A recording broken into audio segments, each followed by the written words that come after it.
এই কথা বলা আছে শাস্ত্রে, গীতা ভাগবতে বলা আছে।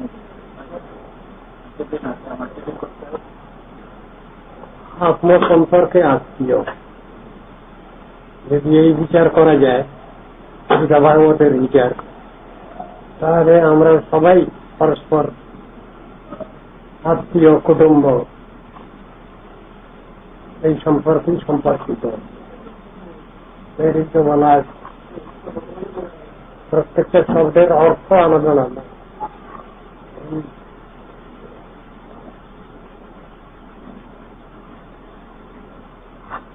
শব্দগুলো তো আছে।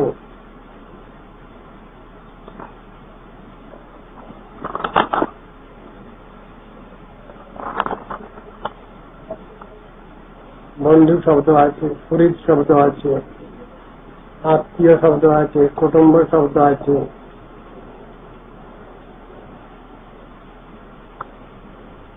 শরীর শব্দ স্বামীন মাতা সচমে পিতা ন, স্বামীন বন্ধু সচমে সখা ন, স্বামীন মিত্র সচমে গুরুর ন, জমেন রাধা বনবাসম ইচ্ছে। যদি এই বিচার ধরা যায়, প্রবোধানন্দ সরস্বতীপাদের বিচার যদি ধরা যায়, তাহলে তো আমরা সবাই আত্মীয়, কুটুম্ব, সবাই। গীতার মধ্যেও সেই বিচারই আছে।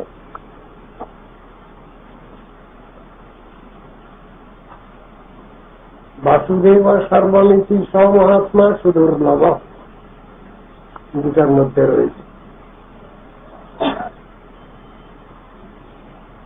বহুনাং জন্মনামন্তে জ্ঞানবান মাং প্রপদ্যতে, বাসুদেব সর্বমিতি সমহাত্মা সুদুর্লভ। তারা হলেন মহাত্মা, আর যারা ওরকম নয় তারা সব দুরাত্মা। দুরাত্মা শব্দ শুনলেই তো মন খারাপ হয়ে যাবে। আর মহাত্মা শব্দ ভাগবতে শিখানো আছে এগুলো। বৃদ্ধি প্রণিপাতে না পরিপ্রশ্নে না সেবায়া শিখানো আছে। ওই এটিকে সেই অনুসারে আমাকে কদর বাড়তে হবে। আমার কিছু জানবার আগ্রহ আছে, কিছু প্রশ্ন আছে, আমি আমার প্রশ্নটা রাখতে পারি কি? এইরকম ঢং। আবার যদি আমার এটা শুনবার অধিকার থাকে, তবে আমায় দয়া করে বলুন, তাহলে আমি শুনতে চাই না। প্রশ্নের মধ্যে এইরকম ঢং, এটা কি হবে বলুন তো মাথায়? এই প্রশ্ন করবার ঢং না, এই প্রশ্নের উত্তর আসবে না। যে প্রশ্ন করবে একবার দুবার পড়লে, উপযুক্ত ব্যক্তির কাছে পড়লে, তার আর জীবনে প্রশ্ন করা চলবে না। সব জিনিসের এই সংসারে চলতে গেলে, জড় সংসারে চলতে গেলে প্রত্যেকটা বিষয় এগুলো আমাদের শিখতে হয়। পরমার্থ ক্ষেত্রেও এসব শিক্ষা আছে। ভাগবতের মধ্যে এরকম রয়েছে। রাজা প্রশ্ন করেছেন, কোন রাজা? জনক রাজা, মিনি মহারাজ। মিনি মহারাজ। মিনি মহারাজের স্বরূপে কি? বিদেহ রাজ। মিনি রাজের অপর নাম বিদেহ রাজ। আর দেহ ছিল না। এবার কি কথা বলেন? আলোচনা তো আমরা করি সব। বিদেহ রাজ মিনি,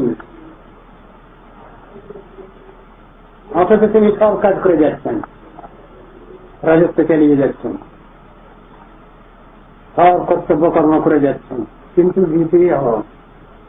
আমরা তো সব দেহদারি বসে আছি এখানে। আমাদের একটা দেহ আছে, একটা জড় দেহ আছে, তারপরে মন আছে, বুদ্ধি আছে, অহংকার আছে, আর কত কি আছে। কিন্তু নিরাজ বিদেহ। তিনি প্রশ্ন করে ফেলেছেন, তিনি প্রশ্ন করে ফেলেছেন কবি ঋষির কাছে, আর প্রশ্ন করার পর তারপরে তিনি বলছেন আমার তো ভুল হয়ে গেল, আমি তো ভুল করে ফেললাম, প্রসিডিওরে ভুল করে ফেললাম। প্রশ্ন করার পর তার মনে হয়েছে, তখন তিনি বলছেন ধর্ম ভাগবতম ধর্মান ভাগবতম ব্রুত যদি না শ্রুত সমম যেই প্রসন্ন প্রপন্নায় দাস্যতি আত্মানম অপিয়জ। আমি আপনার কাছে আগেই তো প্রশ্ন করে ফেলেছি, আমাকে দয়া করে সনাতন ধর্ম সম্বন্ধে বলুন, ভাগবত ধর্ম সম্বন্ধে বলুন। কিন্তু প্রশ্ন করবার পর আমার খেয়াল হয়েছে আমি তো আদব কায়দার বাইরে করে ফেললাম,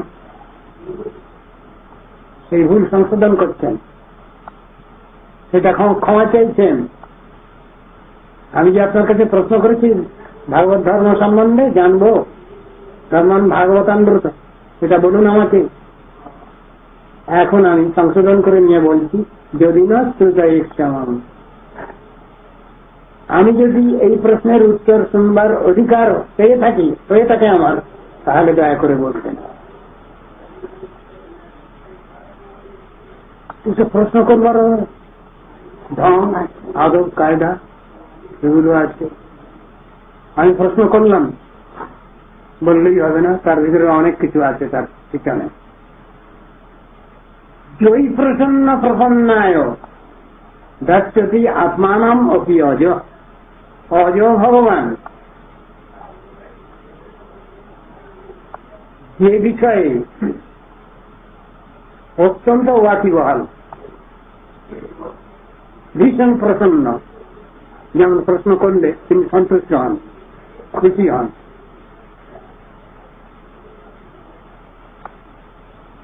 সেই ধরনের প্রশ্ন এটা নিরাজ জানেন, এটা সেদিনই বলে দিচ্ছেন। আবার আমি যে বিষয়ে প্রশ্ন করেছি সে প্রশ্নটা আমি উপরওয়ালাদের কাছ থেকে শুনেছি, ওইরকম সেইভাবেই প্রশ্ন করেছি, কিন্তু আমার একটা ভুল হয়ে গেছে, আমি আগে অনুমতি নেইনি, প্রশ্নটা করে ফেলেছি, সেই জন্য ক্ষমা চাইছেন নেমিরাজ। আপনি আমায় ক্ষমা করবেন, যে প্রশ্ন করেছি এর উত্তর যদি আমার শোনার যদি অধিকার থাকে তবে আপনি দয়া করে আমায় বলুন, আর না তো আমি শুনতে চাই না। কিন্তু আমি শুনেছি আমার উপরওয়ালাদের কাছে যে প্রসন্ন প্রপন্নায়, প্রপন্ন ব্যক্তি যারা, শরণাগত ব্যক্তি যারা, সমর্পিতাত্মা যারা, তারা যে প্রশ্ন করে থাকেন এবং সেই প্রশ্নের উত্তর দিয়ে থাকেন, কিভাবে উত্তরটা কিভাবে দেন ভগবান? সাক্ষাৎ ভাবে উত্তরটা দিয়ে দেন। বলে কিরকম? নিজেকে নিজে বিকৃত করে দেন, সেই ভক্তের কাছে নিজে বিকৃত হয়ে যান। কৃষ্ণ যদি হও তোমার বলে একবার, মায়াবন্ধ হতে কৃষ্ণ তারে করেন পার, কথাটা আছে। ভগবান নিজেই প্রতিজ্ঞা করতেন এর কাছে, যাও আমি তোমার বললাম।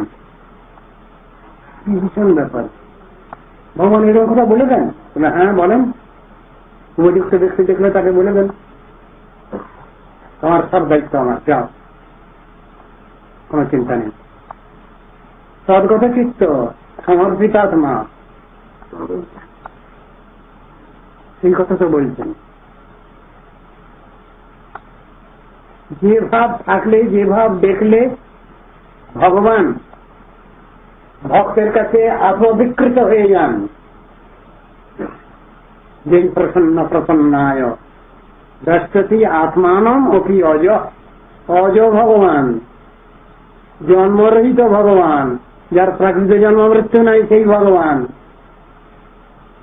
তিনি কি করেন? ভক্তের কাছে বিকৃত হয়ে যান। আমার এই কিনিয়ালহ ভজ গৌর হরি, নিতাই ঠাকুর বলছেন, নিত্যানন্দ প্রভু। আর মহাপ্রভু তিনি বলছেন কৃষ্ণ ভজন করো, তার এই সব দায়িত্ব। আর নিত্যানন্দ প্রভু বলছেন তোমরা গৌর ভজন করো, নিত্যানন্দ আমার গৌরীর ভজন করো। নিত্যানন্দ অশোকের মধ্যে আছে যথেষ্ট রে রে ভ্রাত কুরু হরি হরি ধনু মনীচম ততো সংসারাম বুদ্ধিকরণ দায় মই লগে। নিত্যানন্দ প্রভু বলছেন তোমরা যদি সবাই আমার গৌরীর ভজন করো তাহলে তোমাদের সংসারের সবকিছু এর দায়িত্ব আমার থাকলো।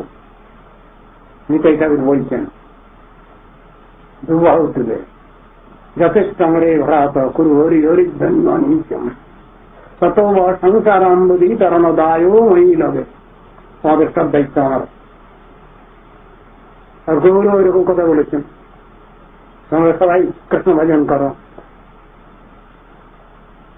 আমার দায়িত্ব। এখানে তিনি মূল বিষয়বস্তু হয়েও জগৎগুরু লীলা প্রদর্শন করছেন। তাহলে জগতের লোক শিক্ষা পাবে না, সেই জন্য তিনি এসছেন। তার নিজের কথাই ঘুরিয়ে বলবার জন্য এসেছেন, তারা নিচ্ছে না। আমরা এতই বুদ্ধিমান, আমরা কিছুতেই তার কথা বুঝি না, কৃষ্ণের কথা বুঝলাম না, তাই আবার রাধা কৃষ্ণ মিলিত তনু হয়ে আবার এসে তিনি বলছেন তোমরা কৃষ্ণ ভজন করো। সেই কৃষ্ণ ভজন এই হল কৃষ্ণ নাম। শক্তি শক্তি মতো ভেদ সেই কৃষ্ণ, সেই কৃষ্ণ ভজনের কথাই বলেছেন। শক্তি শক্তি মতো ভেদ সেই বিচার নিয়েই বলেছেন। সে কৃষ্ণ একলা নন, সব নিয়ে এক, অল ইনক্লুসিভ ওয়ান তাকে বলা হয়। রাজা আসছেন বললে মানে কি হয়? রাজা একা আসেন নাকি? মন্ত্রী সামন্ত, হ্যাঁ, মন্ত্রী পরিষদ, হাতি ঘোড়া দোলা কত কি ব্যাপার, তার মানে রাজা আসছেন। এখানেও ওই কথাটাই বলছেন। অসমর্থ তত্ত্ব তো নেই নিশ্চয়ই 1000 বার, তার সমান কেউ নেই, তার ছাত্রী বেড়েও কেউ নেই না। এগুলো তো 1000 বার বলা আছে। মৎস্য কার্যম করণঞ্চ বিদ্যতে ন তৎসমস্যাবধিকশ্চ দৃশ্যতে বলা আছে। তার সমানও কেউ হতে পারেন না, তার বরাবর তার থেকে বেড়েও কেউ যেতে পারেন না।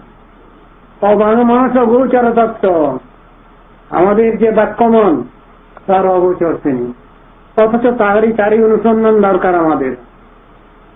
আমাদের নিজের চেষ্টা হবে? কখনো হবে না। কান্নাকাটি দরকার আছে, তাছাড়া কিছুই হবে না। এবং আকুল ক্রন্দন ঠিকভাবে যখন হবে, কৃপা এসে হাজির। কেমন হাজির? মুক্তি স্বয়ং মুকুলিকাঞ্জলি শিবতে স্নান ধর্মার্থ কামগতায় সময় প্রতিষ্ঠা। দূরে হাত জোর করে আসে। ব্যাপারটা এইরকম তো। হরে কৃষ্ণ বলবার কথা নয়। এই অবস্থা লাভ হয় প্রত্যেকটি মানুষের হয়, যদি ঠিকভাবে করেন। হবে না এ কথা নয়। পরীক্ষা আছে, পাস ফেল আছে, পাস করবার জন্যই তো পড়ি আমরা, ফেল করবার জন্য তো পড়ি না। এমন পড়া পড়বো, এমন পড়া দেবো যাতে পাস করব। পাস করতে পাস নয়, হ্যাঁ ডিস্টিংশনে পাস, ফার্স্ট ক্লাস পাস, এই হব। এই জন্যই তো পড়ছি, এই জন্যই তো আমার গার্জিয়ান পড়াচ্ছেন। এই চিন্তা ভাবনা তো থাকা দরকার আছে। হচ্ছে কোথায়? হচ্ছে না তো।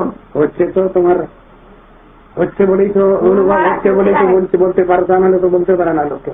সংস্কার কিছু হচ্ছে না, কিছুই হচ্ছে হরে না। কৃষ্ণ। গার্জিয়ানকে ভুল বুঝবে নাই, না গার্জিয়ানকে কোনো গার্জিয়ানকে ভুল বুঝবে নাই, আপনারা তো কৃপা করছেন, নেবার তো আধার কোনো গার্জিয়ানকে ভুল বুঝবে নাই। না, সে তো নিশ্চয় ভুল বোঝা এখন হয়েছে স্বার্থ বিজৃম্বিত, স্বার্থ বিজৃম্বিত। যাকে গার্জিয়ান বলে ভাবি তাকে মনে করি যে তিনি বোধ আমার অধীন, তা মনে করা তো ভুল হয়ে যায়। যাকে গার্জিয়ান মনে করি তাকে মনে করি উনি তো আমার অধীন, উনি আমাকে ছাড়া যাবেন কোথায়? মুশকিল হয়ে গেছে এখানে। সত্যি কথা বলছি, সত্যি কথা বলছি। গুরু মহারাজ এরকম তো একটা অবস্থা আছে, যখন গুরু মহারাজ এরকম মদিরতা ভাব হয়ে যাবে, গুরু মহারাজ আমার আপনার তো যেমন রাধারানী, ওই রকম একটা চিন্তা। গুরু বৈষ্ণব আমার, গৌরহরি আমার, রাধা গোবিন্দ আমার, সব ঠিক আছে, কিন্তু একটা জায়গায় যেন থেকে থাকে, খুব গূঢ় বাস্তব। বুঝেছ কি জিনিসটা? গুরু বৈষ্ণব আমার কাছে রাখতে দিয়েছেন টাকা। কত টাকা? কত টাকা গো? 3 লাখ 3.5 লাখ টাকা।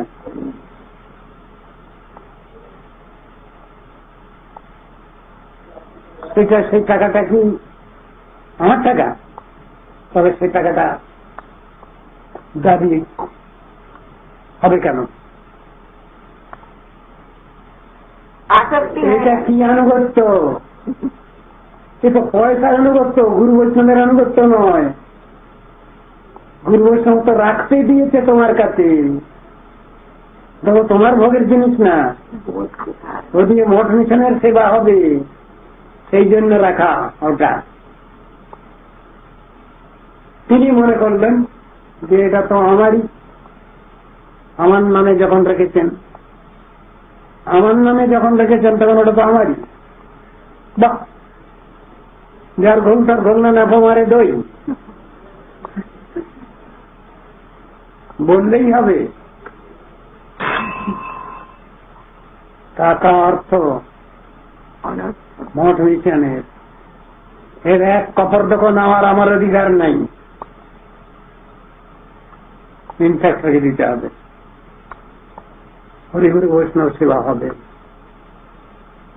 সেই জন্য ওটা রাখা আছে। তোমার কনক ভোগের জনক, কনকের দ্বারে সেবা মাধব, কথাটা বলা আছে। মুখে তো গান করলাম, তো রোজই প্রায় গান করি। আর কাজের বেলায় গুরুদেব ও টাকাটা আমার, তাই গুরুদেবকে অর্ডার করি, টাকাটা দাও, আমি সেবা করব। সেবা করবে তো গুরুদেব বলে দেবেন তোমাকে কোন সেবা করতে হবে। ওই টাকাটা তোমাকে দেওয়া হবে না অন্য কাউকে দেওয়া হবে, তিনি বুঝবেন।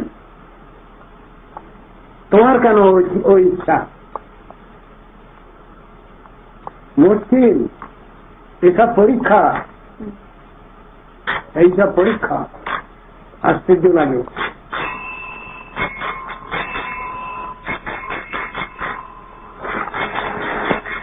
খারাপ কথা হচ্ছে সেজন্য। আচ্ছা, বন্ধ করুন।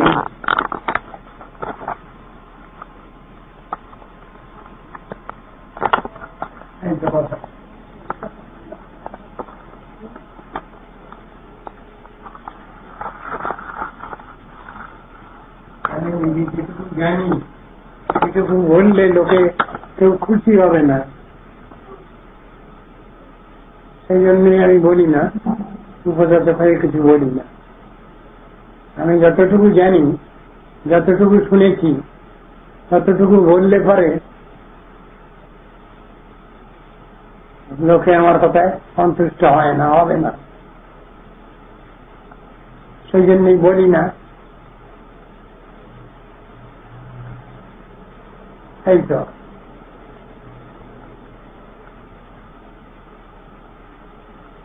যোগ্যতা বিচারে কিছু नहीं পাই, তোমার করুণা চার, করুণা না হলে কাঁদিয়া কাঁদিয়া প্রাণ না রাখিব আর।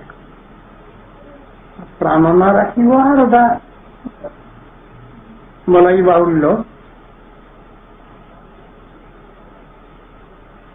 তোমার করুণা ছাড় এটা 1000 বার বলা চলবে, কিন্তু করুণা যখন বৈষ্ণবগণ দিতে আসেন, বিলাতে আসেন, তখন ওটা নেওয়ার ইচ্ছা থাকে না।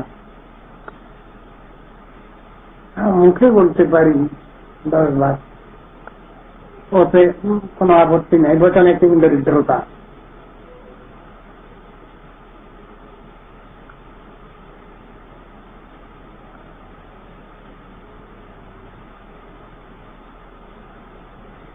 বৈষ্ণবের কৃপা কোনটা, গুরু বৈষ্ণবের কৃপা সেটাই তো জানলাম না।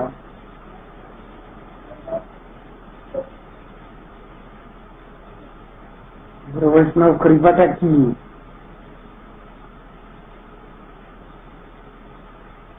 সেরকম কৃপা যখনই পেয়েছেন একজন রাজা মহারাজা, সঙ্গে সঙ্গে উনি গৌরকিশোর দাসবাবুজি মহারাজ তাকে নিজের ডোরকবিনটা দিয়েছেন, তখন উনি পিছিয়ে যাচ্ছেন। তাহলে উনি যা বলছিলেন ঠিক ওই বিচারে উনি প্রতিষ্ঠিত নন। আর আমরা যখন দেখছিলাম তখন হাত পেতে নিতে হতো, উনি তো নিতে পারলেন না। মহারাজা মহেন্দ্রনাথ তো বলছেন কথাটা গৌরকিশোর দাসবাবুজি মহারাজকে দর্শন করতে গিয়ে, বাবুজি মহারাজ অনেক কৃপা করুন, বারবার বলতে তো, তখন বললে কৃপা আয় না, হাতের কাছেই ডোরকপিন ছিল, আয় না, উনি পিছিয়ে যাচ্ছেন। তাহলে ওই বলাটা, তাহলে যেটা বলছেন উনি তাতে প্রতিষ্ঠিত নন, সেই বিচারে প্রতিষ্ঠিত নন, অথচ বলছেন কতটা কৃপা করুন। এখন বৈষ্ণবের কাছে গিয়ে, বৈষ্ণব নন, বৈষ্ণব শ্রেষ্ঠ বৈষ্ণব, উত্তম বৈষ্ণব, তার কাছে গিয়ে কৃপা প্রার্থনা করছি আমি, কিন্তু কৃপা যখন তিনি করছেন অন্তরের সঙ্গে, তখন সেটা নিতে পারছি না, বা নেওয়ার জন্য প্রস্তুত নই, আমি অপ্রস্তুত, ওই জন্য কি আছে। মুখে বললাম, একজন বলেছেন সহায় মাত্র বিপদজননী গুরু বৈষ্ণব কৃপা। যিনি বলেছেন তিনি তার ভাব নিয়ে বলেছেন। এখন আমি সেই লাইনটা যদি আমি নিজে বলি তাহলে তো তার ভাবটা তো আসবে না। তার ভাবটা আসছে কোথায়? তার ভাব আসলে তাহলে তিনি যখন কৃপা করছেন প্র্যাকটিক্যাল ফিল্ডে, তখন তো নিতে পারছি না।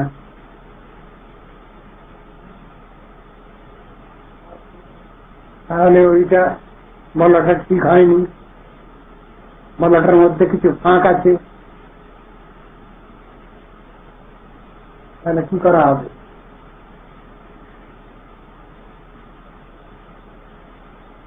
অন্তরের সঙ্গে বলতে হবে। কৃপা কি চাই জানি না,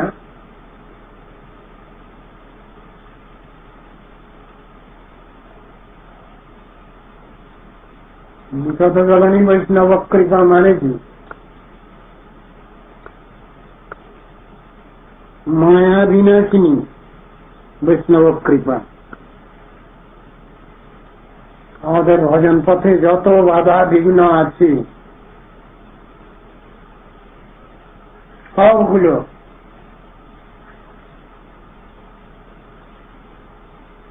ভুলিয়ে দিয়ে ভগবানের নিত্য নাম রূপ গুণ লীলা কথায়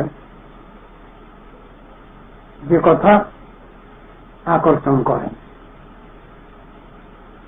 যে বাণী আকর্ষণ করেন, সেই কথা, ওই কথা তো বলছেন ভাগবতে। নিবৃত্ত তর্ষৈরূপগীয়মানা, নিবৃত্ত তর্ষৈরূপগীয়মানাৎ ভবৌ সদাচ্ছত্র মনোভিরামাৎ ক উত্তম শ্লোক গুণানুবাদাৎ পুমান বিরজ্যেত বিনা পশু গুণা। ভাগবতের প্রথমের দিকেই তো আছে। নিবৃত্ত তৃষ্ণ যারা,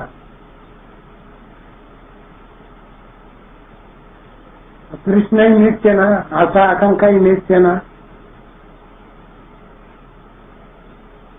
আশা আকাঙ্ক্ষার মধ্যেই তো বসে আছে, জড়িয়ে আশা আকাঙ্ক্ষা।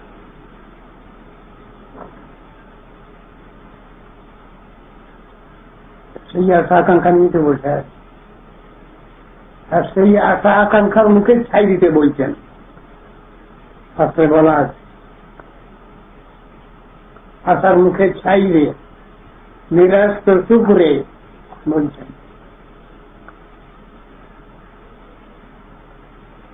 আশা তো সেই আশার মুখে ছাই দিতে বলছেন।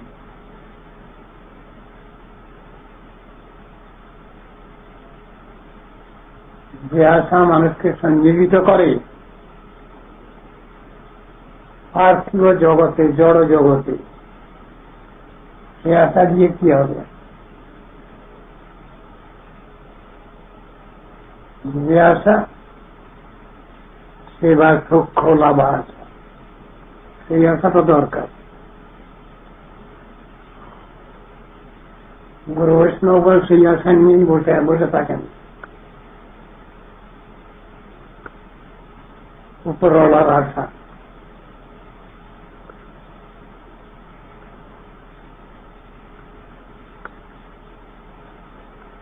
সরস্বতী উপকণ্ঠে গোদ্রমে গৌরতীর্থে বসতি সুরভি কুঞ্জে ভক্তি পূর্বং বিনোদ।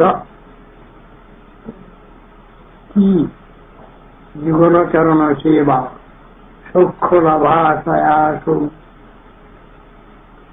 ব্রজরস রসিকায় পাদ পদ্মাশ্রয়েত্র।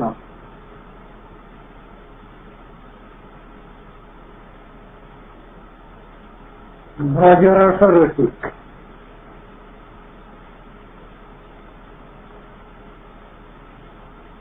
ব্রজরস রসিক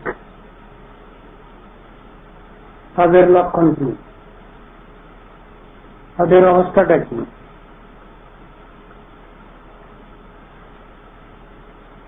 এগুলো তো শাস্ত্রেই বলা আছে।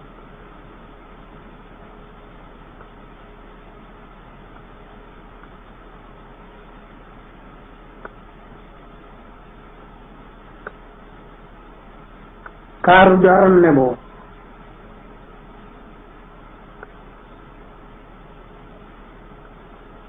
আনন্দ রায়ের উদাহরণ নেব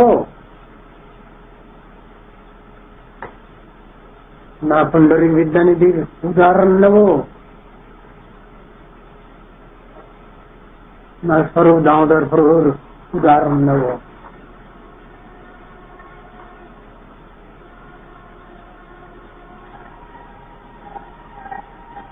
সব উদাহরণ নিতে গেলেই তো ভুল হয়ে যাবে, ভুল হয়ে যায়।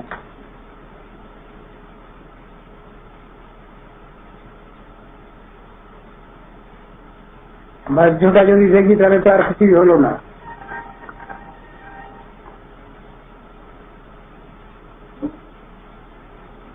গদাধর পণ্ডিত গোস্বামী তো আর ভুল হয়নি,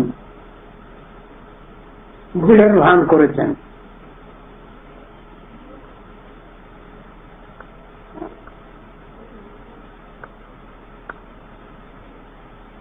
তিনি নিজের ভাবকেই চিনতে পারলেন না।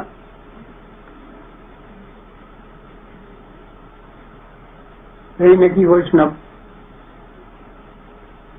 ভুল বুঝাবুঝি এসে গেল।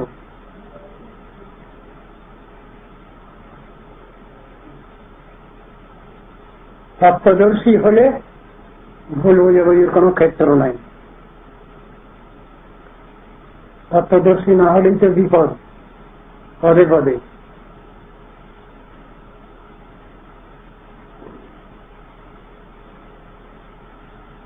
গদাধর পণ্ডিত গোস্বামীর ভুল হয়নি, আমাদের জন্য ভুলটা তিনি দেখাচ্ছেন। এরকম লোকেরও ভুল হয়, তাই ব্যবস্থা চেয়েছেন কার মালিকের কাছে।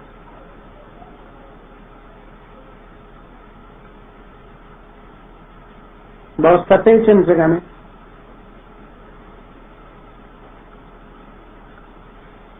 কোন বৈষ্ণবের কাছে যদি অপরাধ হয়ে যায় তাহলে তার শিষ্যত্ব স্বীকার করলে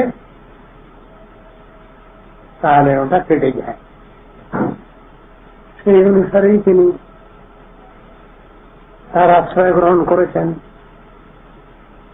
আর পূর্ব লীলাতে তার আশ্রয় ছিলেন তারই কন্যা বৃষভানু কন্যা।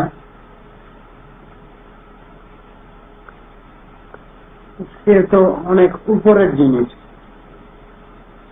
এইখানে এইসব ব্যাপার হচ্ছে। তাহলে কত জড় মনুষ্য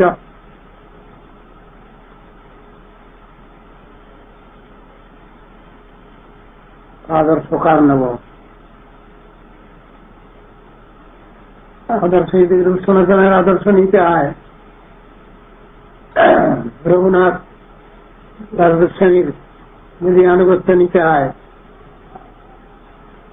तो समर्थ अपार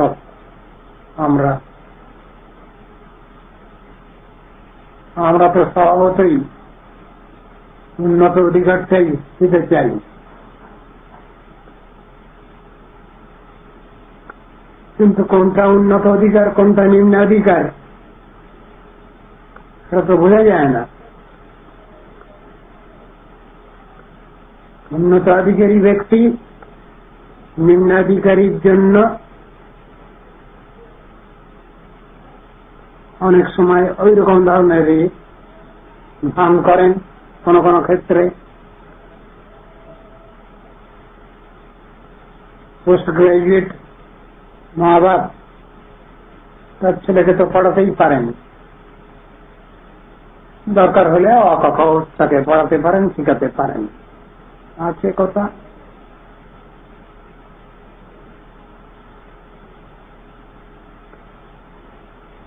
ভুল বোঝাবুঝি সবসময় আছে।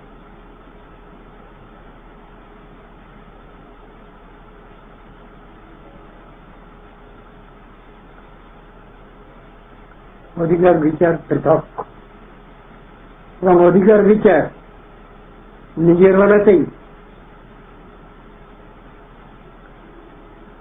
বেলাতেই অপরের বেলায় যদি বলি তাহলে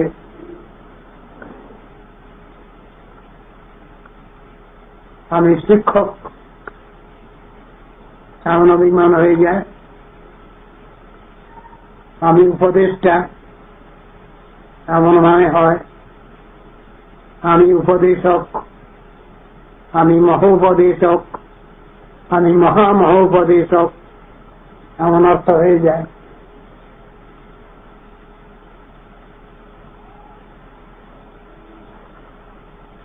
দুই ভাবের কথা তো একসঙ্গে আসে না।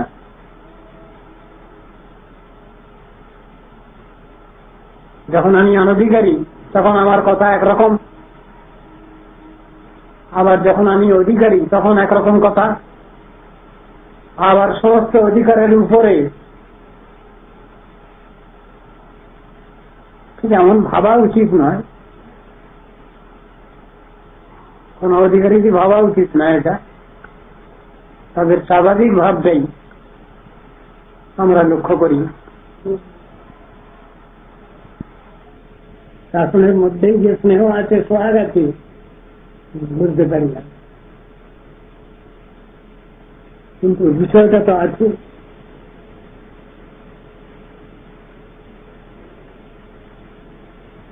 গার্জিয়ান যদি কখনো স্নেহ মমতা নিয়েই বাৎসল্য নিয়েই যদি কখনো আমাদের মৃদু শাসন করেন, আমরা বুঝে উঠতে পারি না, আমরা ভুল বুঝি। আমরা গুরু বৈষ্ণবকে বলেই ফেলি, এক চোখও বলে ফেলি।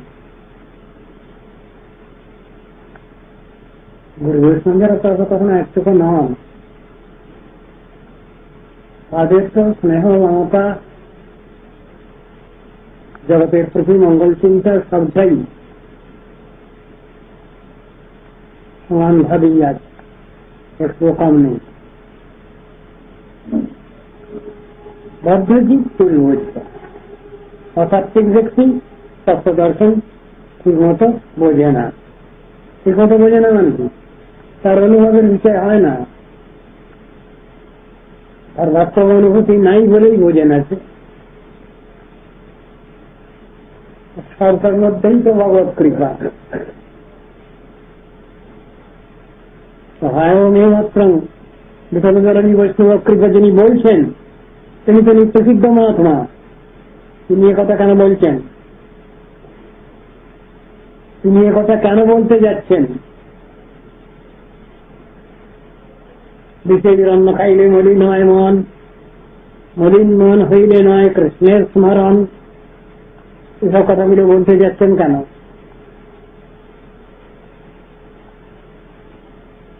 তারই তো শ্রীমুখোক্তি এগুলো।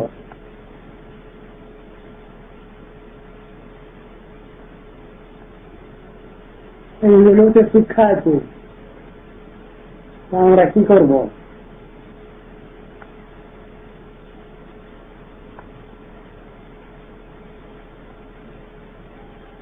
কনিষ্ঠাধিকারীর পক্ষে নিয়ম আছে,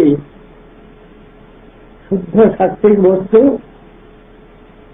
ঠাকুরকে ভোগ নিবেদন করে তার অবশেষ রূপেতে গ্রহণ করতে হবে। তার আগে আরো কিছু কর্তব্য আছে। কাছাকাছি পাশাপাশি যারা বৈষ্ণবগণ আছেন তাদের সেবা করে তারপর এমন কথা আছে। এখন যদি আমি নিজেই না বুঝলাম তাহলে কি করব?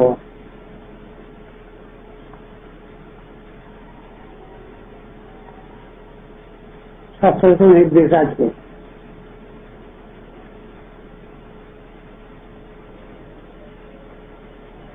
যদি আমি নিজেই ভোগ দিলাম ঠাকুরের, ঠাকুর খেলেন কি না খেলেন তা তো বুঝলাম না, এক কথা। আবার কোন ক্ষেত্রে এমন উল্টো ভাবেও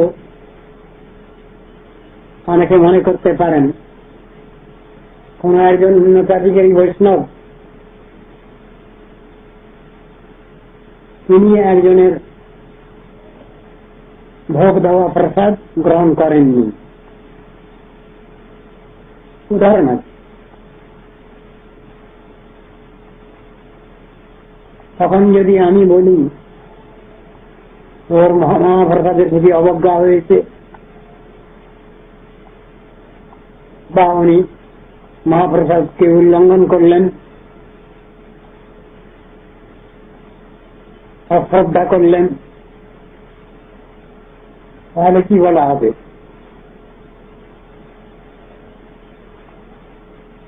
এক বিচার।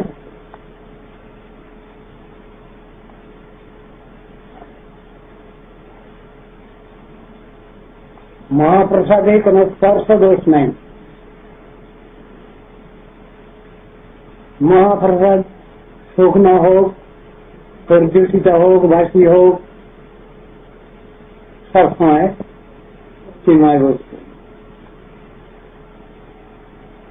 এতে কোন স্পর্শ দোষ নাই।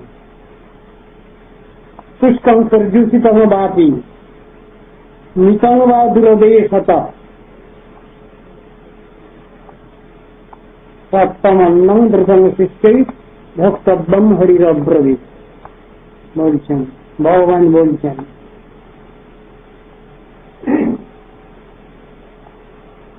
তাহলে কি করব?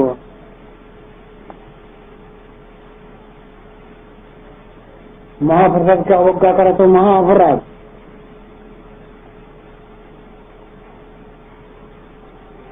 কয়েকটা বস্তুকে অবজ্ঞা করাই মহা অপরাধ। ভাগবতে বলছেন কয়েকটা। আমরা মহাপ্রসাদ গ্রহণ করার সময় জয়ধ্বনি দিয়ে থাকি, মহাপ্রসাদের গুণগান করে। প্রথমেই বলি মহাপ্রসাদে গোবিন্দে নাম ব্রহ্মণি বৈষ্ণবে স্বল্প পুণ্যবতাং রাজন বিশ্বাসো নৈব জায়তে। বলি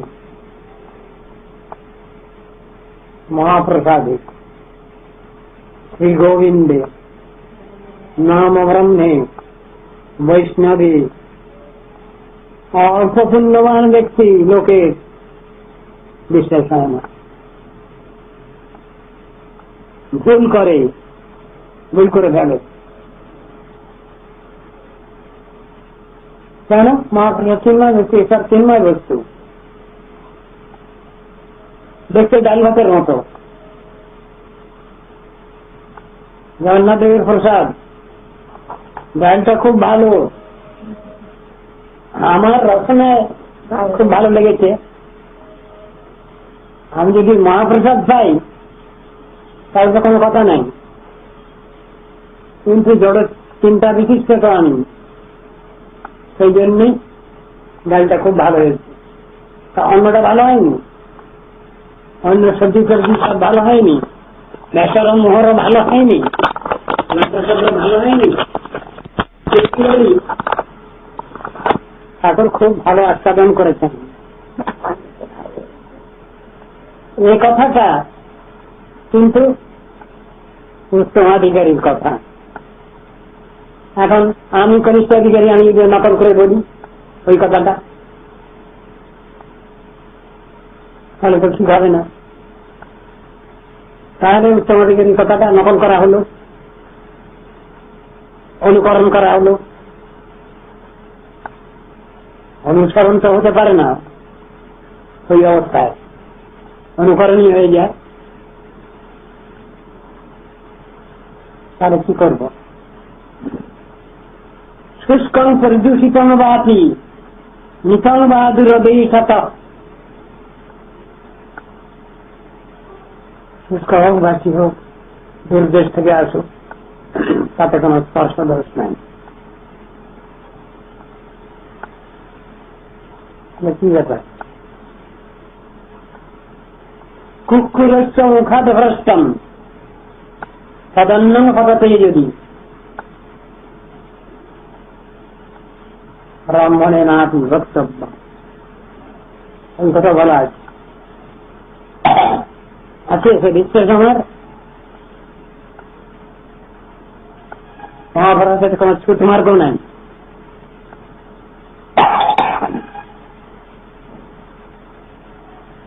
এক সময়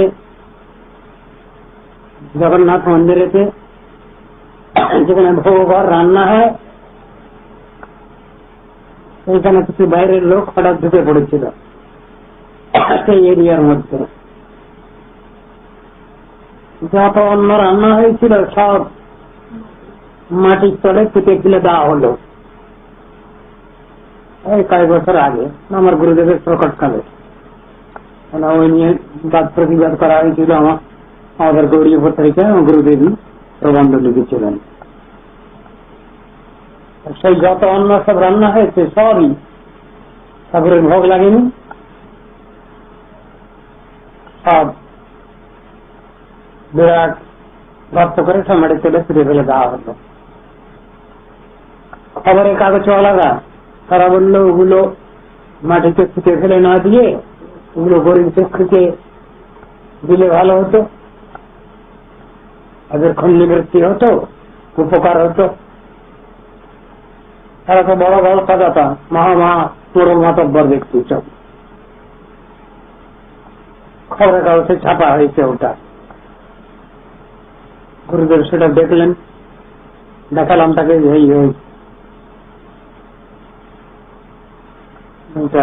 বাদ প্রতিবাদ করে লিখলেন চিঠি। তারা অপরাধ জানে না, তারা নাম অপরাধ জানে না, দাম অপরাধ জানে না, সেবা অপরাধ জানে না। সেই জন্য সব কথা লেখে তারা। হুজুর পিন্ডি হুজুর গাড়ি চাপিয়ে দেয়। ভগবানের জন্মদিন কে বলা হয়, কি বলা হয়? জয়ন্তী। এই জানে না বলেই লেখাপড়া জানা মূর্খ। তারা লেখে গান্ধী জয়ন্তী, রবীন্দ্র জয়ন্তী, অমুক জয়ন্তী, নেতাজি সুভাষ জয়ন্তী, এইসব লেখা।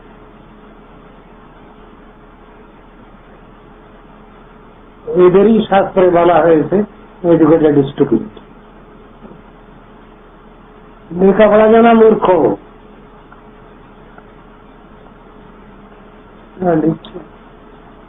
শাস্ত্র তো পড়ে আছে,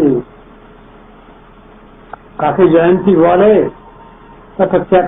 চ্যাপ্টারের পর চ্যাপ্টার লেখা আছে,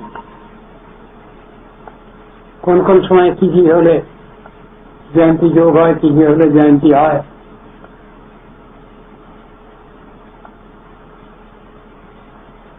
ওখানে গুরু মহারাজ লিখলেন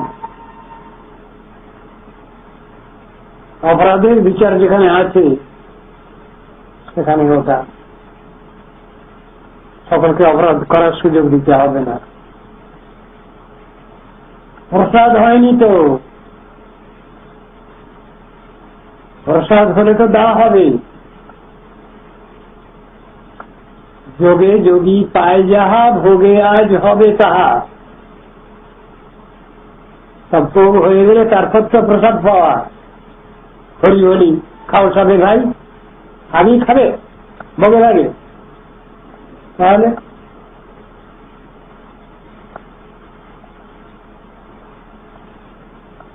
সব জিনিসের মধ্যে বিচার আছে তো।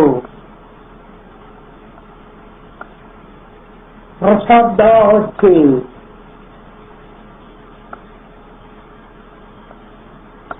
এটা একটা খুব বড় জিনিস।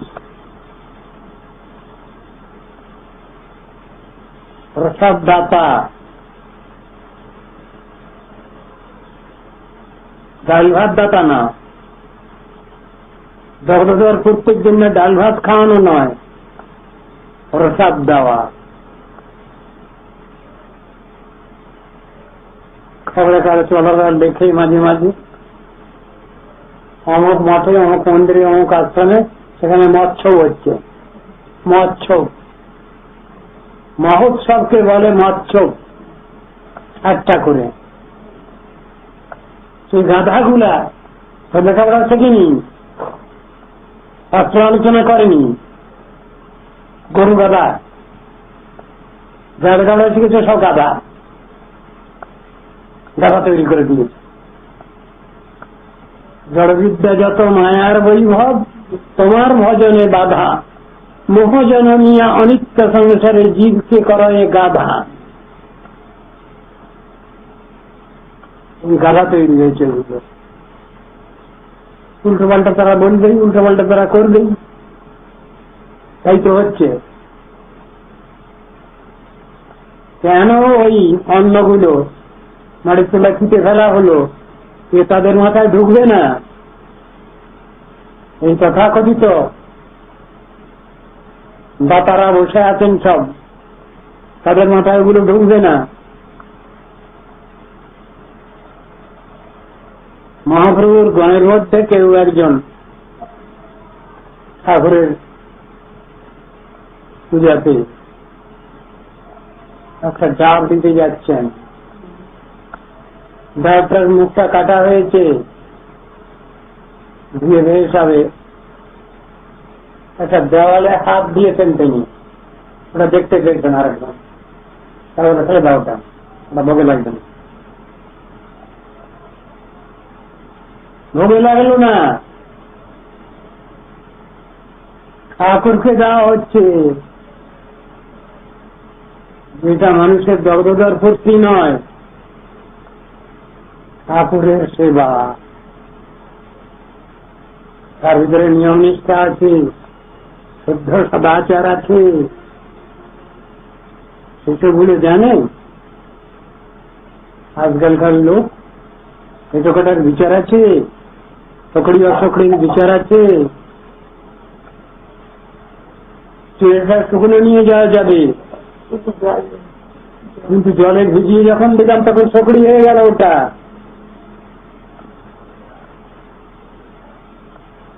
অন্য জিনিস হয়ে গেল। বহু ব্যক্তি আছেন স্মার্ত, তারা অনেক সময় খানিকটা আইন বাঁচিয়ে কাজ করতে যান।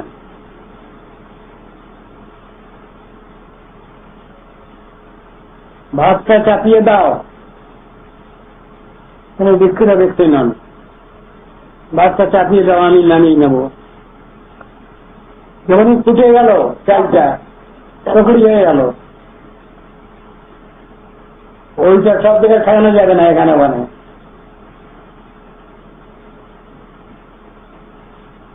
প্রসাদ হয়ে গেল কখনো যেখানে সেখানে রাখা যাবে না। ওটা যে জিনিস ভোগে লাগবে সেই জিনিসের ওখানে ওর সঙ্গে মিশিয়ে রাখা যাবে না। প্রসাদের সঙ্গে থাকাটা কি হয়ে যাচ্ছে, কাউকে ভোগ দিতে হবে, আলাদা করে রাখতে হবে। আর যখনই চালটা ফুটে গেল, ভাত হয়ে গেল, চমচকড়ি হয়ে গেল, সেটার সঙ্গে ওই সবজি রান্নার সময় যে হলুদ লাগছে, লবণ লাগছে, ওই একই হাতে দিয়ে নিচ্ছি, সব এটা হয়ে যাচ্ছে। এইসব বিচার বহু লোকেরই নেই,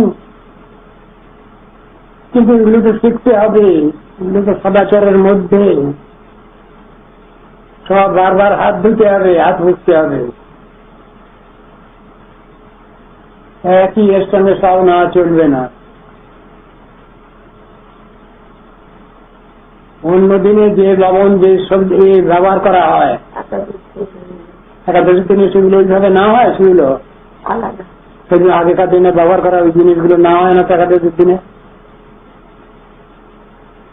বিচার রয়েছে।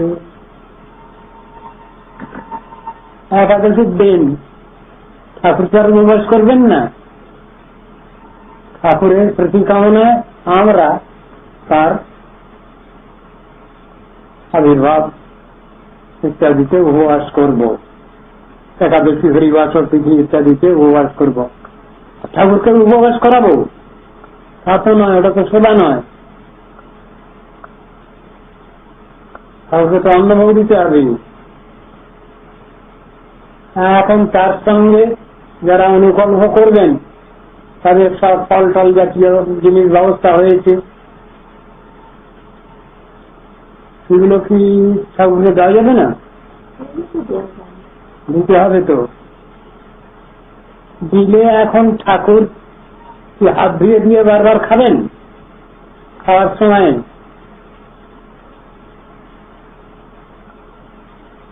আগে ফলগুলো খেয়ে নেবেন, তারপরে অন্যান্য জিনিসগুলো খাবেন, তারপরে অন্নটান্ন আরম্ভ করবেন খাওয়া।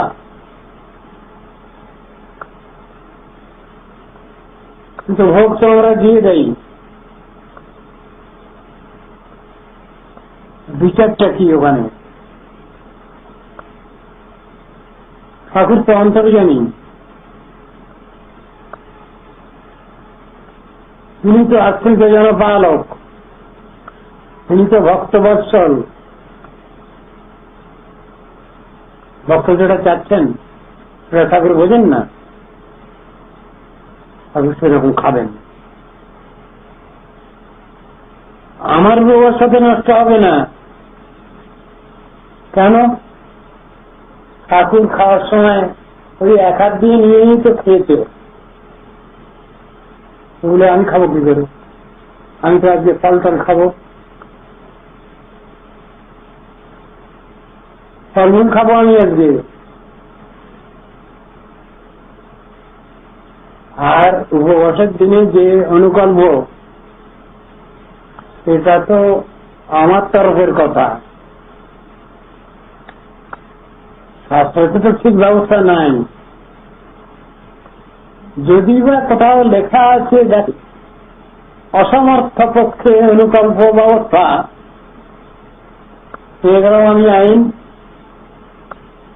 এই তো আইন রয়েছে আমার জন্য। তাহলে যারা বিলম্ব করতে পারেন তারা ওর মধ্যে ঢুকে গেলেন, সমর্থ যারা ছিলেন তারা অসমর্থের মধ্যেই চলে গেলেন। এই তো আমাদের অবস্থা। কি করা হবে? হরে কৃষ্ণ। সব জায়গায় রয়েছে বিধিনিষেধ রয়েছে, বিচারের ক্ষেত্র পড়ে আছি। অন্তর্যামী ভগবান তিনি তার একান্ত ভক্তদের জন্য আশ্রিতগণের জন্য তিনি তাদের ইচ্ছা পূর্ণ করেন, সেই অনুসারে তিনি সবটাই গ্রহণ করেন। ভগবান তো অবুঝ নন, তার মতো এরকম ধরনের ভক্তবৎসল কনসিডারেট গার্জিয়ান দুনিয়ায় অভাব পাওয়া যাবে না খুঁজে। ভক্ত যা চায়, আমার একান্ত অনুগত জন যা চায়, ভগবান ওটা করে থাকেন না। এটা ব্রত মামা বলে যাচ্ছেন, এটা করা আমার ব্রত। সব জিনিসের মধ্যে তো এরকম হিসাব আছে। মহাপ্রসাদ গ্রহণ করতে গেলেও সেখানে প্রাকৃত ভাব থাকলে হবে না। গোবিন্দ যিনি সর্বোপরি মালিক, তাকেও সাধারণ মানুষ বলে মনে করলে আমার ঠাকুর সেবা হবে না। নাম ব্রহ্ম, তাকে আমি সাধারণ শব্দ মাত্র যদি মনে করি, শব্দ সামান্য মনে করি, তাহলে নাম ব্রহ্মের সম্মান দেওয়া হল না। বৈষ্ণব, তাকে যদি আমি প্রাকৃতের সামনে দেখি, বিচার করি, তাহলে আমার অপরাধ হয়ে গেল। সব জিনিসগুলোই তো আমাদের শিখতে হয়, জানতে হয়, বুঝতে হয়। যতটুকু শিখেছি সবটার মধ্যেই গলত আছে, দোষ আছে, দোষ ত্রুটি ভর্তি, উল্টো পাল্টা সব।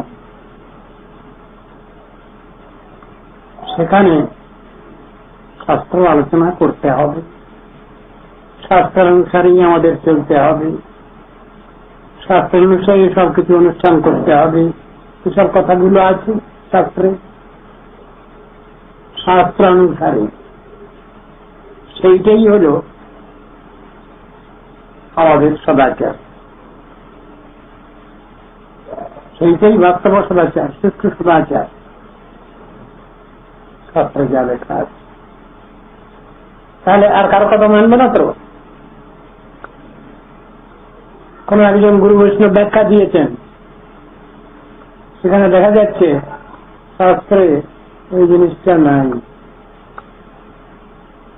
তাহলে ওটা মনে চলবে না। শাস্ত্রেই বলা আছে, ওটাও মানতে হবে। কেন মানতে হবে ওটা? তা মহাজনানুভব, সেই জন্য মানতে হবে। যদি ওটা না মানতে পারি, তাহলে তার প্রতি অশ্রদ্ধা হলো, তত্ত্বদর্শনের প্রতি অশ্রদ্ধা হলো। তাহলে শাস্ত্র মানতে হবে, ভগবত আদেশ মানতে হবে, ঋষিগণের আদেশ মানতে হবে, মহাজনানুভব মানতে হবে।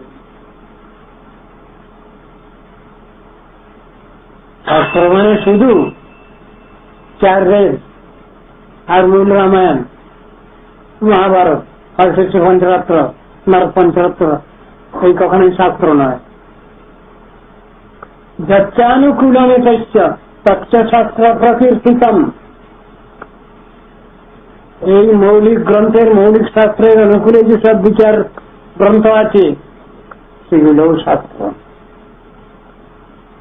আর মৌলিক গ্রন্থের বিচারের বিরোধী যারা লেখা যেগুলো, সেগুলো অশাস্ত্র, সেগুলো কুবর্তমান, এই বলে পরিত্যাগ করতে হবে সেগুলো।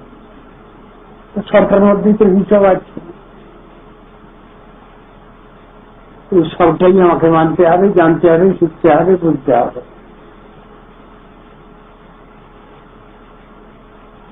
ব্রহ্মা, শিব ঠাকুর আমাদের উপরওয়ালা গুরুবর্গ উদাহরণ স্থানে বলছেন, যে শাস্ত্রে ভগবানের নাম কীর্তিত হয়নি, ভগবানের গুণগান কীর্তিত হয়নি, আমি সেটা আলোচনা করব না, পড়ব না।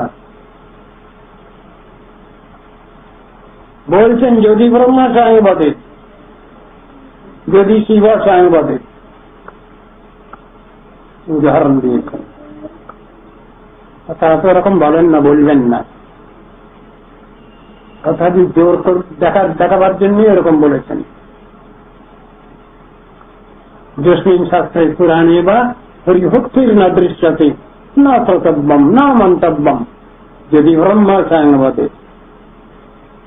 তারা বলেন না, বলবেন না, কিন্তু অধিকার অনুসারে কিছু বলতেই পারেন, অধিকার অনুসারে কিছু বলতে পারেন।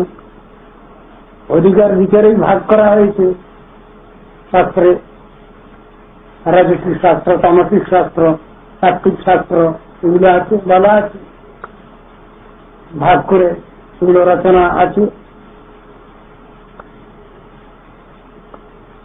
সেখানে অধিকার বিচারের কথা আছে, কিন্তু সবগুলোকে মিলিয়ে ফেলে একটা হচপচ কাটিয়ে দেবো জগা খিচুড়ি, সেটা তো কোনো কাজের কথা নয়। সরতম বিচার রাখতে হবে, ভালো মন্দের বিচার রাখতে হবে, সদ্ভাব রাখতে হবে, শৃঙ্খলা রাখতে হবে, সদাচার রাখতে হবে, সব জিনিসটাকে নিয়ে তত্ত্বদর্শন। তত্ত্বদর্শন মানুষের পর চাপিয়ে দিলে একটাই গুণ, স্বভাব, সে একরকম হইল, আর তত্ত্বদর্শনটা যেটা সেটা তো আর এক রকম। সব জিনিসটাই বুঝতে হবে আমার, বিচার ছাড়া কোনো ব্যাপার নাই।